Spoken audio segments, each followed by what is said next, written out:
Karl-Anthony Towns on the move out of Minnesota. Developing story here on SportsCenter. The New York Knicks and Minnesota are finalizing a trade involving Julius Randle and Donte DiVincenzo, along with the first-round draft pick for Karl-Anthony Towns. First reported by The Athletic and confirmed by ESPN. A third team, the Charlotte Hornets, also is a part of the trade to absorb additional salary. And take a look at this tweet right here that Karl-Anthony sent out just about an hour ago after seeing the trade, and I'm curious to see what the story behind that ellipsis will be. For more on the breaking news, let's welcome in our NBA analyst, Monica McNutt. Monica, the Knicks have already been so busy during the offseason. Now you get this blockbuster trade, Karl-Anthony Towns going to New York. Your initial reaction to this news?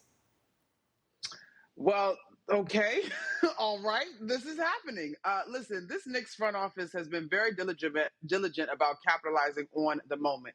And obviously, the issues at center in particular going into this season were at the forefront and the top line item to be addressed.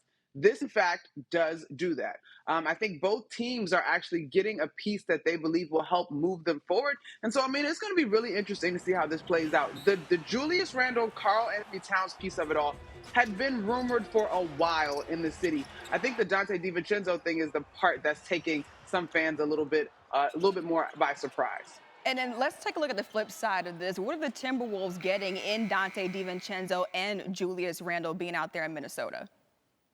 Well, obviously, DiVincenzo had a terrific year last year in terms of shooting the basketball, setting a new record in the New York Knicks uniform. But when you talk about Julius Randle, over the last 5 years, he's practically been a 20-10 guy for the New York Knicks. He obviously is able to operate at that nail in that high post. He can step back and shoot the three. There's a little bit more physicality to Randle's brand of basketball compared to Karl-Anthony Towns. And so I think when I look at what the Timberwolves have going on, the grit that Julius Randle plays with, I think, aligns with what they probably need to take their next step. I am curious, though, similarly as the concerns were about Cat and Rudy Gobert, I am curious about the spacing in Minnesota. And when you take a look at the Knicks, they've been desperately looking for a big man, desperately looking for a center. How does Karl-Anthony Towns kind of fill that gap for New York?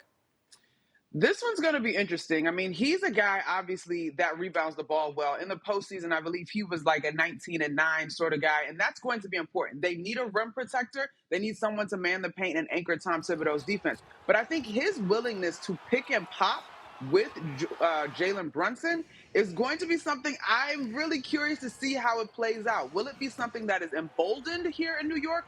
Or will he be asked to spend a little bit more time operating in the paint? And so I like the height and the size that this New York Knicks front line now has. When you think about the Eastern Conference, the Joel Embiids, the Giannis Antetokounmpos, when healthy, the Kristaps Porzingis. So the size that the Knicks now put out in their first five is something that really catches your eye, and the versatility of their defenders. The Knicks trying to compete with that Celtics team that's defending that NBA title. Monica McNutt with the latest. Thanks so much for hanging out with us, Monica. No problem.